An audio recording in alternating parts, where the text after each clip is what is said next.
स्वागत करता हूँ आप सबको मेरे YouTube channel e learning basket में। दोस्तों, आज हम इलेक्ट्रॉनिक्स मैकेनिक ट्रेड का जो ITI का फर्स्ट ईयर का एक चैप्टर है basic of AC and electrical, उसका कुछ MCQ जो AITT CVT एग्ज़ाम में आने की बहुत संभावना है, हम उसको डिस्कस करने जा रहे हैं। इससे पहले इस चैप्टर का पहला पार्ट अगर आपने नहीं देखा तो ऊपर दिए हुए लिंक को क्लिक कीजिए, पहले पहला पार्ट को देखिए, उसके बाद सेकंड पार्ट को देखिएगा। तो चलिए ज़्यादा टाइम नहीं वेस्ट करके शुरू करते हैं।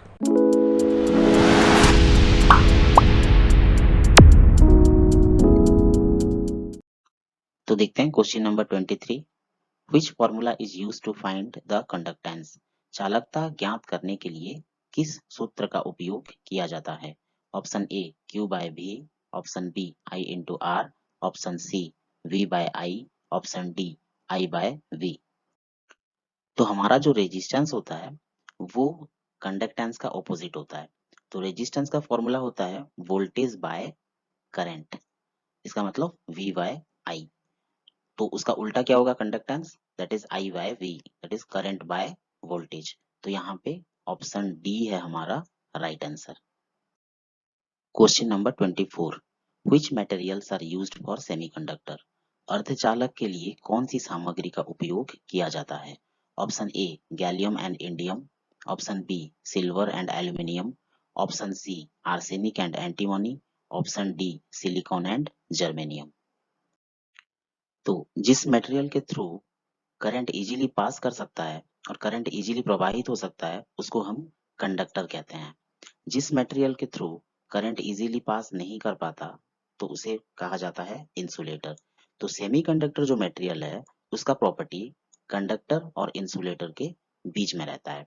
तो यहाँ पे जो पहला दिया हुआ है गैलियम एंड इंडियम, ये हमारा ट्राईवैलेंट इम्प्योरिटी है जो कि एक्सट्रिंसिक सेमीकंडक्टर बनाने के लिए और पी टाइप सेमीकंडक्टर बनाने के लिए यूज होता है।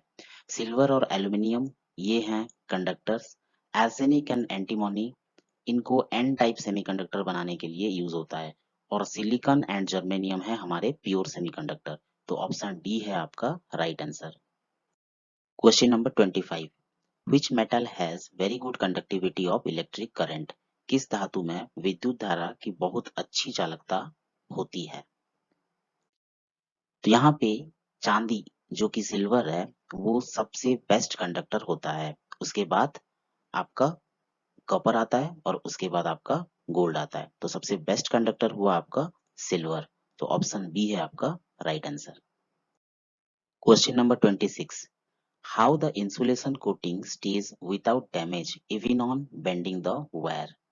तार के झुकने पर भी इंसुलेशन कोटिंग बिना नुकसान के कैसे रहती है? Option A due to wire resistance, तार प्रतिरोध के कारण, due to high current flow, उच्च धारा प्रवाह के कारण, option C due to elastic property of insulation, insulation की लोचदार संपत्ति के कारण, option D due to the strength of wire material, तार सामग्री की ताकत के कारण। इसका राइट आंसर है option C due to elastic property of insulation. Elastic property of a material क्या होता है? ये एक भौतिक संपत्ति होती है मटेरियल की जो तनाव या स्ट्रेस और फोर्स की देने के बाद भी वो अपने मूल आकार में लौट आती है। और इसी प्रॉपर्टी ऑफ द मटेरियल के लिए इंसुलेशन कोटिंग को कोई नुकसान नहीं होता। तो चलते हैं क्वेश्चन नंबर 27 की तरफ। What is the name of the motion of charged particle in any medium? किसी भी माध्यम में अवशेष कणों की गति का क्या नाम है? Option A current, option B voltage, option C resistance और प्रतिरोध, ऑप्शन डी फ्रीक्वेंसी और आवृत्ति। तो यहाँ पे आपका आंसर है ऑप्शन ए करंट। तो करंट क्या होता है कि कोई भी कंडक्टर में इलेक्ट्रॉन अगर एक सिरे से दूसरे सिरे को गति कर रहा है तो हम उसी को ही करंट कहते हैं। तो चलते हैं question number 28। What is the specified VCC voltage of 4 bit digital switch with 4 independent lines? 4 स्वतंत्र लाइनों के साथ 4 बिट डिजिटल स्विच का निर्दिष्ट VCC वोल्टेज क्या होता है? तो यहाँ पे 4 bit digital switch with 4 independent line का निर्दिष्ट VCC वोल्टेज होता है 4.5 volt to 5.5 volt. Option C है आपका सही answer. Question number 29। What is the purpose of standard wire gauge? मानक वायर गॉज और SWG का उद्देश्य क्या होता है? measure current, measure voltage, measure diameter of wire, measure insulation of wire। यहाँ पे जो आपका जो स्टैंडर्ड वायर गज रहता है उसमें 0 से लेके 36 तक, ये आपका 0 है, 0 से लेके 36 तक डिफरेंट डिफरेंट मेजरमेंट रहते हैं जो कि केबल के डायमीटर को मेजर करने का यूज होता है। तो यहाँ पे आपका option C is the right answer, measure diameter of wire. Question number 30, which electrical parameter is measured by the megger? किस विद्युत पैरामीटर को मेगर द्वारा मापा जाता है? Option A current, option B voltage, option C insulation resistance, option D frequency. तो यहाँ पे मेगर द्वारा इंसुलेशन रेजिस्टेंस को मेजर किया जाता है, option C is the right answer. Actually megger जो काम करता है वो प्रिंसिपल ऑफ कंपैरिजन में काम करता है। यहाँ पे एक नोन वैल्यू ऑफ रेजिस्टेंस जो हम लेते हैं उसे कंपेयर करते हैं, हम जो रेजिस्टेंस वैल्यू निकालेंगे, जिस इंसुलेशन रेजिस्टेंस को हम निकालेंगे उसको कंपेयर करके हम इंसुलेशन रेजिस्टेंस को मेजर करते हैं। Question number 31, how the insulators are called? Insulator को और क्या कहा जाता है? Option A thyristor, option B molecules, option C dielectric, option D semiconductor. तो यहाँ पे इंसुलेटर्स को डाइइलेक्ट्रिक्स कहा जाता है, option C is the right answer. Dielectrics insulator का एक ऐसा प्रॉपर्टी है जो कि करंट को प्रवाहित नहीं होने देती, उन्हें अक्सर इंसुलेटर ही कहा जाता है और वो कंडक्टर के विपरीत गुण में काम करते हैं। तो question number 32, which tool is used for the simplest method of skinning wire? Skinning तारों की सबसे सरल विधि के लिए किस उपकरण का उपयोग किया जाता है? इलेक्ट्रीशियन नाइफ, इलेक्ट्रीशियन का चाकू, manual wire stripper, C thermal wire stripper, D mechanical wire stripper. तो हम यहाँ पे किसी केबल से उसका इंसुलेशन को हटाने के लिए सबसे सरल विधि है इलेक्ट्रीशियन नाइफ को यूज करना। तो यहाँ पे ऑप्शन है ए है आपका सही answer. Question number 33, which energy is converted into electrical energy in hydropower station? जल विद्युत स्टेशनों में किस ऊर्जा को विद्युत ऊर्जा में परिवर्तित किया जाता है? Option A heat energy, option B light energy, option C chemical energy, option D mechanical energy.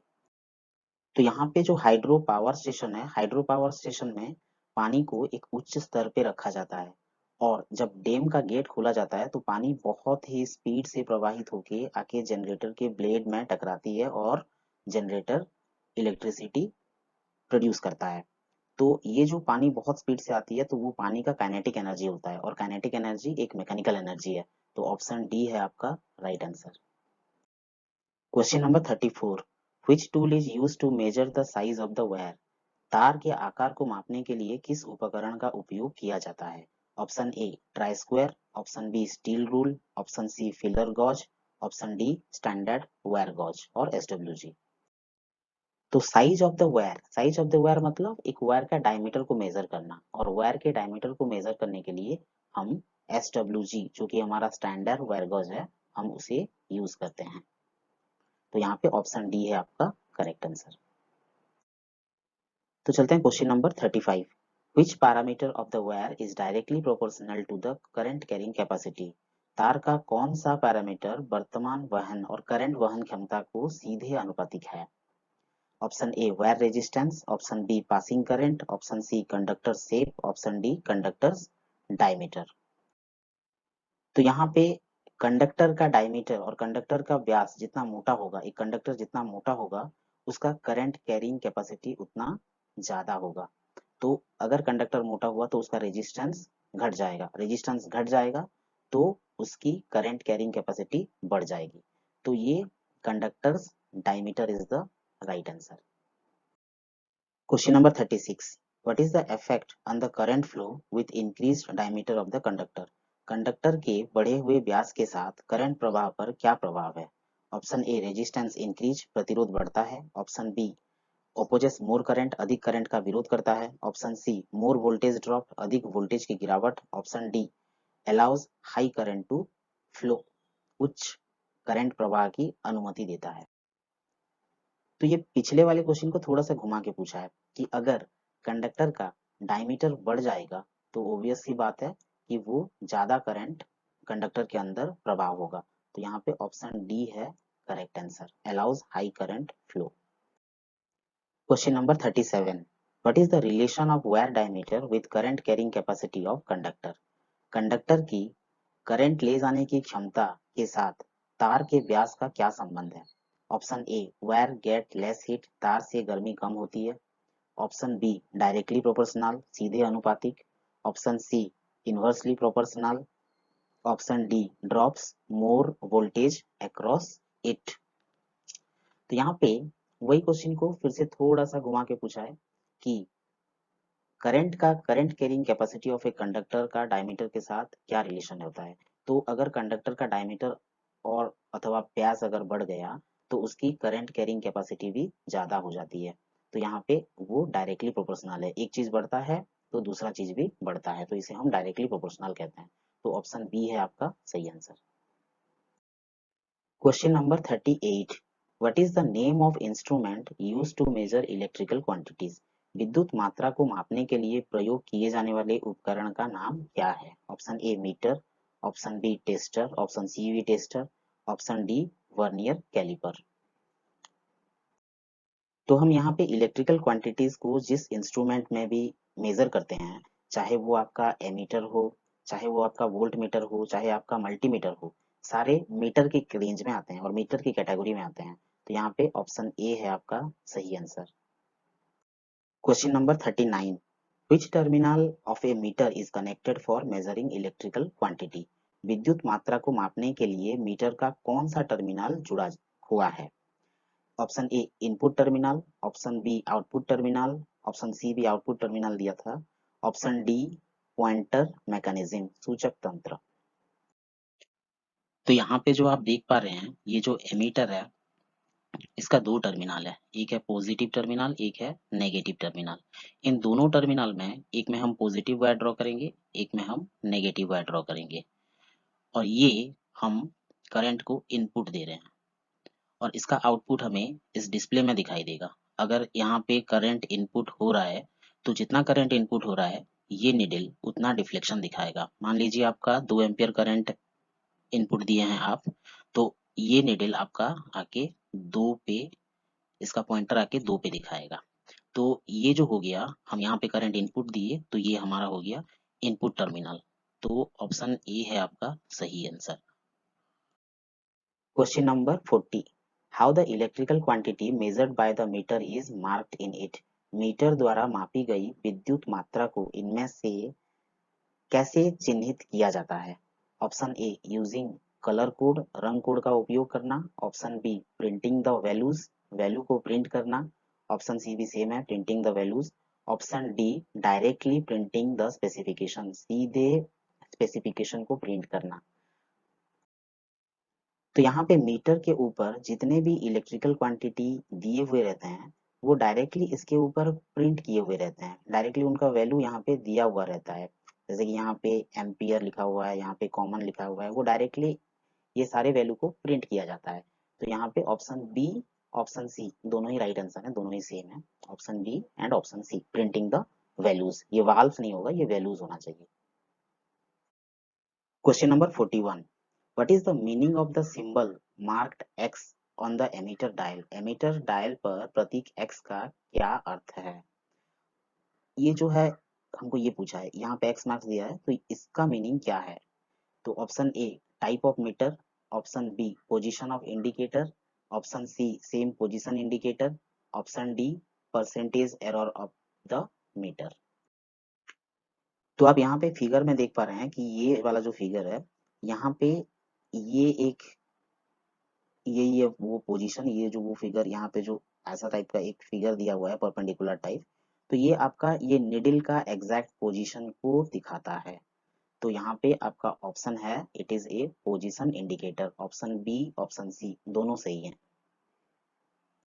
तो चलते हैं क्वेश्चन नंबर 42 पे, how the stationary electric charges are called? स्थिर विद्युत आवेश को कैसे कहा जाता है? Option A static charge, option B kinetic charge, option C chemical charge, option D electrical charge. तो यहाँ पे आपका जो स्टेशनरी इलेक्ट्रिक चार्जेस होते हैं, स्टेशनरी का मतलब है स्थिर होना, तो दैट इज स्टैटिक चार्ज। तो यहाँ पे ऑप्शन ए स्टैटिक चार्ज है आपका सही आंसर। तो next question number 43, what is the value of each division marked by numbers on the volt meter?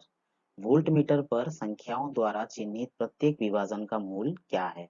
मतलब यहाँ पे 0 से लेके 2 तक इन विभाजन में कितना अंतर है, 2 से लेके 4 तक इन विभाजन में कितना अंतर है, 4 से लेके 6 तक, ऐसे 6 से लेके 8 तक और 8 से लेके 10 तक दिया है।